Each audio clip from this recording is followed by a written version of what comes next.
everyone, and welcome back to Logan's Voice. I'm Doug Ballinger, Logan's dad. If you're new here, I want to thank you for tuning in. This podcast is a space where we talk honestly about addiction, overdose, grief, and healing. It's my way of keeping Logan's story alive, and hopefully it helps someone else out there feel less alone. Today, we're going to talk about something that's been both misunderstood and incredibly impactful in the fight against overdose deaths: harm reduction. Now, I know the words harm reduction might stir up a reaction. For some people, it feels like giving up on someone. For others, it's the very reason they're still alive today. So let's talk about it honestly. Because this isn't about politics or ideology, it's about people. It's about survival. And in my case, it's about wishing I'd known more before I lost my son. You see, when Logan was using, I didn't know what fentanyl test strips were. I didn't understand the power of Narcan or the importance of having it nearby. And I definitely didn't know there were people out there handing out supplies, showing up with kindness instead of shame. Back then, I thought the only path was rehab or nothing. I didn't realize there was this whole middle ground, a place where someone could stay alive long enough to be ready for help. That's what harm reduction is. So in this episode, we're going to unpack what harm reduction really looks like. We'll talk about what it is and what it isn't. We'll explore the controversy, sure, but more importantly, we'll look at the impact, because sometimes meeting people where they are is exactly how we get them to where they're meant to be. So let's dive in. Before we get into the controversy or the outcomes, let's really break it down. What is harm reduction? Really, at its core, harm reduction is exactly what it sounds like. It's about reducing the harm associated with drug use without demanding total abstinence as a condition for help. That's important because not everyone is ready to quit today. Some may not even be thinking about quitting at all, but that doesn't mean they don't deserve safety or dignity or hope. Harm reduction is rooted in a very simple but powerful truth: dead people don't recover. Now, here are some examples of harm reduction in practice. Fentanyl test strips. These can detect if a drug has been contaminated with fentanyl. A few seconds, one strip, that's often the difference between life and death. Naloxone, Narcan, a life-saving medication that can reverse an opioid overdose in minutes.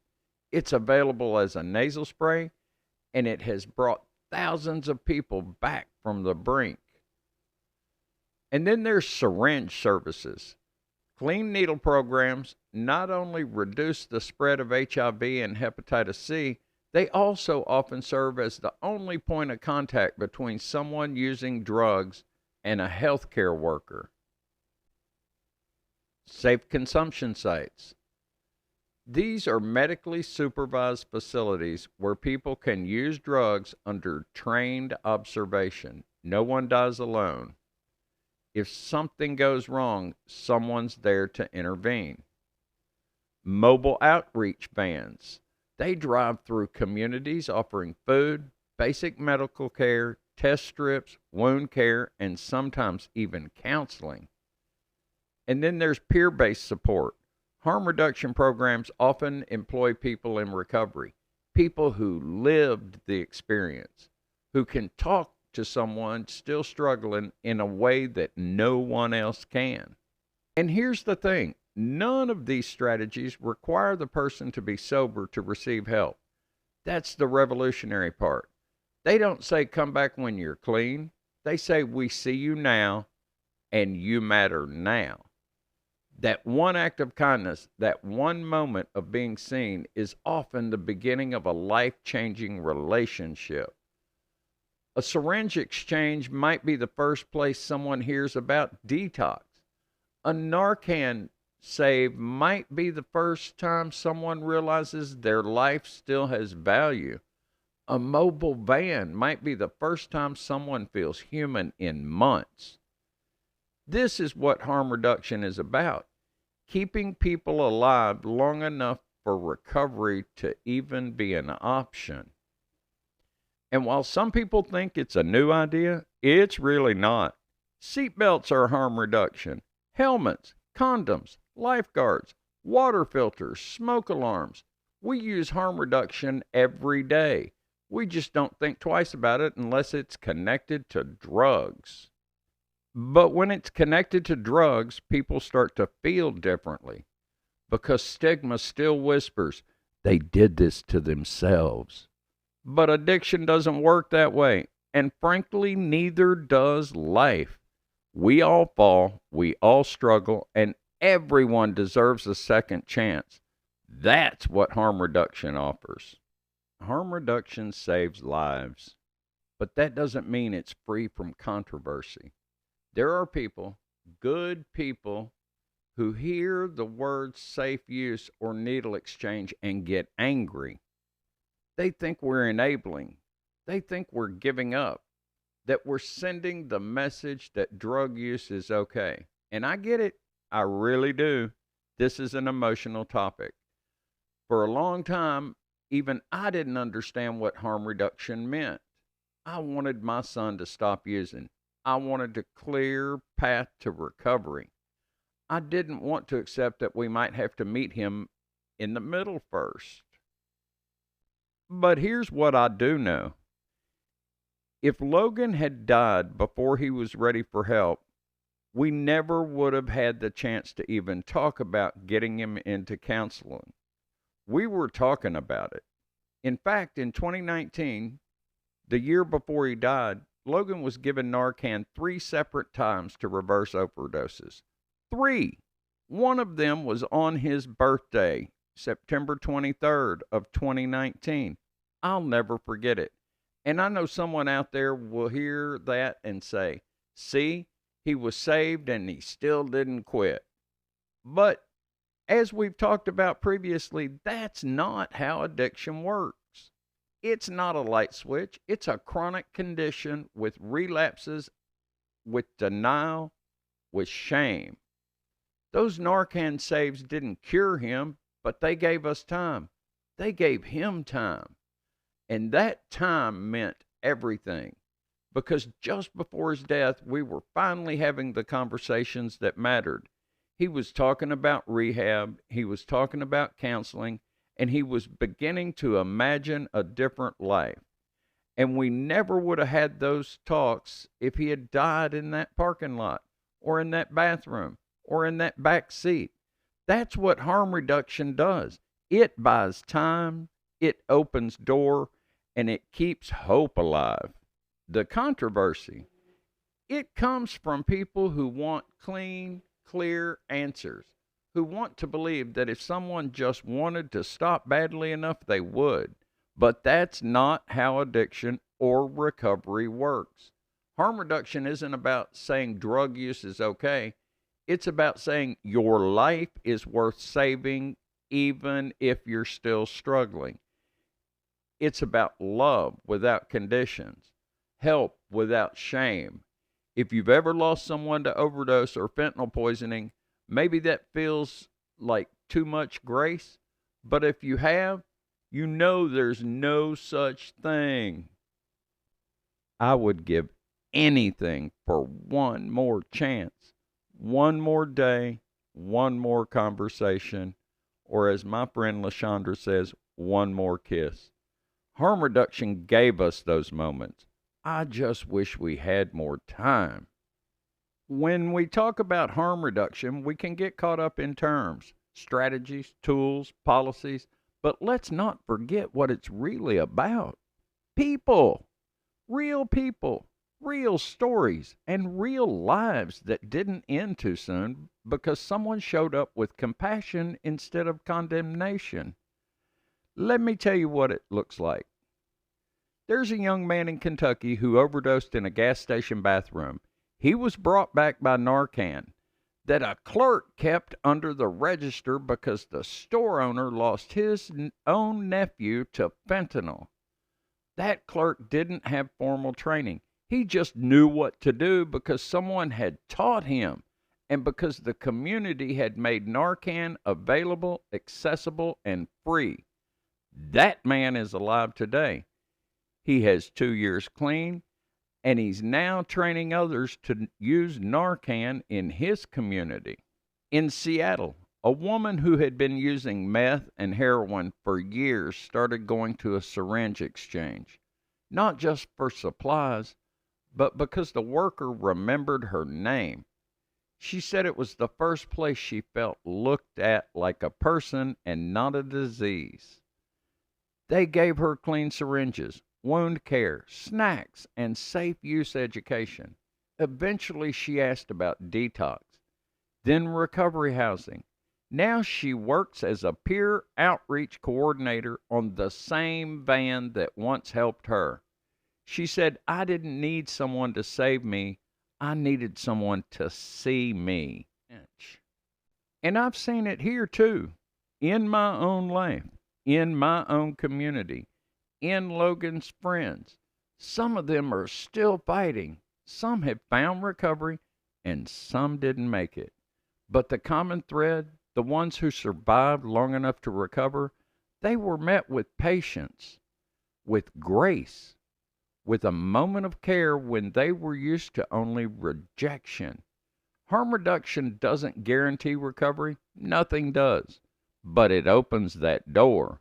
And sometimes that's all someone needs. One open door, one soft place to land, one person who doesn't flinch. I think about all the things Logan could have done, who he might have helped, what kind of man he might have become if we just had a little more time, if society made it easier to stay alive long enough to heal. That's the impact of harm reduction. It doesn't promise miracles, but it creates the space where they can happen. And in a world where so many people feel discarded, sometimes the most radical thing you can say to someone is, I see you and I'm not giving up on you. That's what harm reduction is really about. Not perfect endings, but another chapter, another chance, another birthday. And for too many families like mine, we're just hoping to give someone else the time we didn't get. We've talked about the meaning of harm reduction. We've shared stories of how it saves lives. And now it's time to get practical. Where do you actually find harm reduction resources? Where can you get Narcan, fentanyl test strips, xylazine test strips, and real support? Because here's the thing, believing in harm reduction isn't enough. We've got to use it. We've got to share it. And most importantly, we've got to know where to get it. I want you to grab a piece of paper and a pencil. Push that pause button until you can get one, because I'm going to give you some resource information and I want you to write it down. If you're listening from anywhere in the United States, the Partnership to End Addiction is one of the most trusted national resources out there. They offer things like a free confidential helpline for families. Write this number down, 855-DRUG-FREE, or text 55753. Again, that's 855-DRUG-FREE, or text 55753. A step-by-step guidelines on how to talk to a loved one about substance use.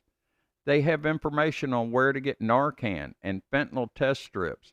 They offer advice on how to advocate for harm reduction in your own town. And resources are in both English and Spanish. They meet people where they are, just like we're talking about, and they'll walk with you every step of the way. And if you're listening here in my home state of Arkansas, we've got something I'm proud to share. The Arkansas Opioid Recovery Partnership is doing amazing work to fight this epidemic with compassion and action. Here's what AARP is doing right now. They're distributing free Narcan to individuals, schools, first responders, churches, and families, partnering with local harm reduction organizations to provide education, support, and supplies.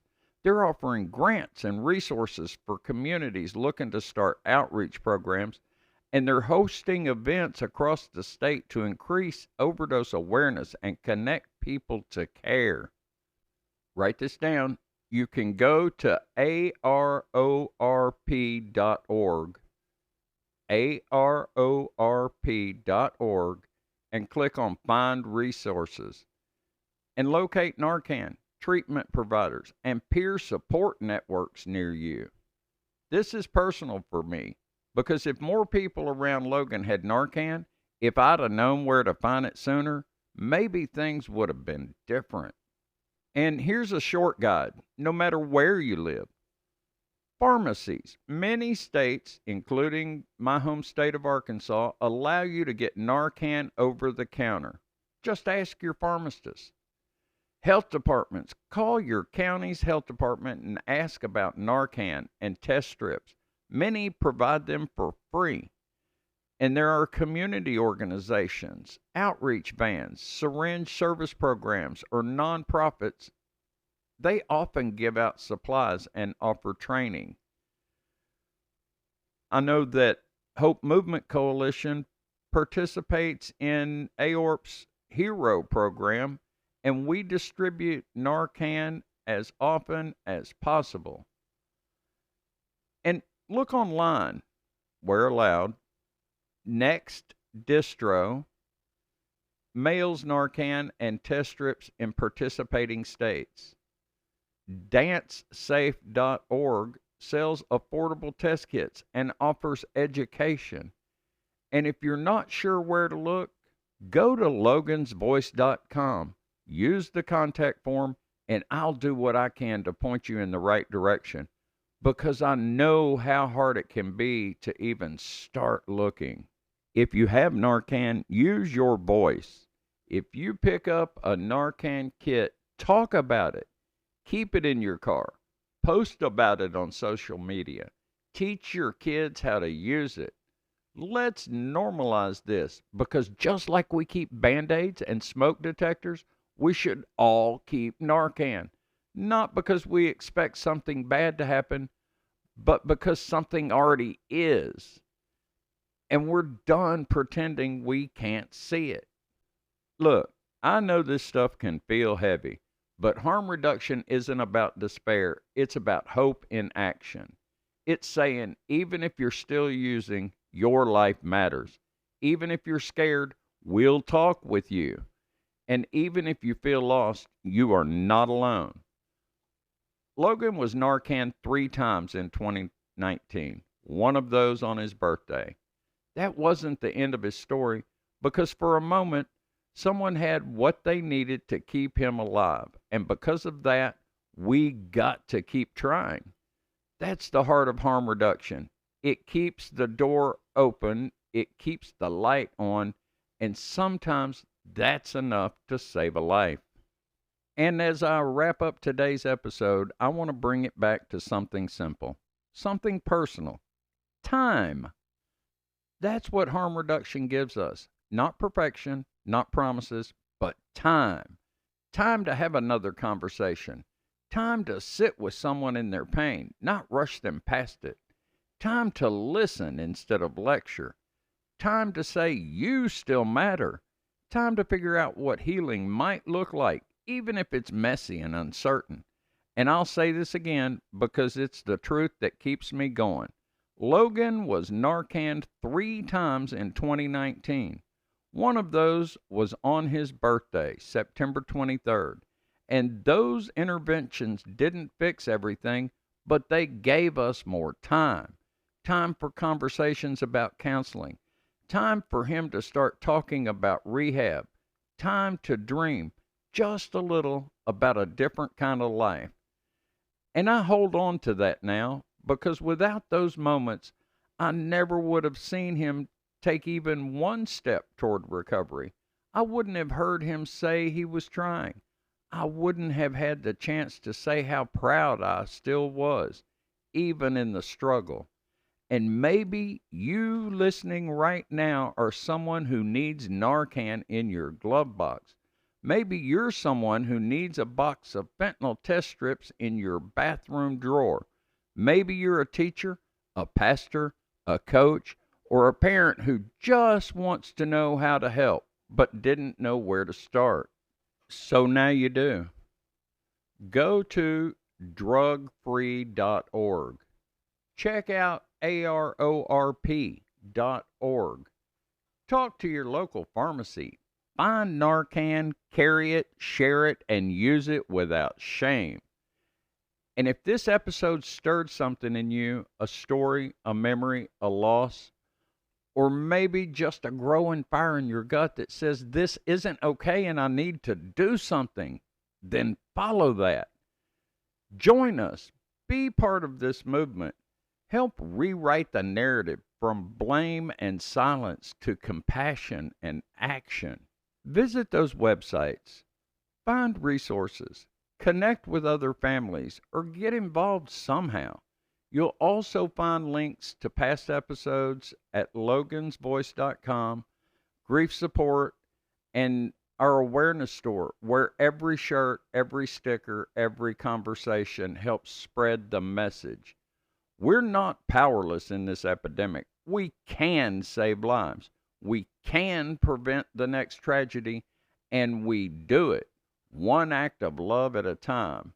Until next time, I'm Doug, and this is Logan's Voice. Thanks for listening, and keep going. I am Logan's voice. I am Logan's dad, and I will not be silent.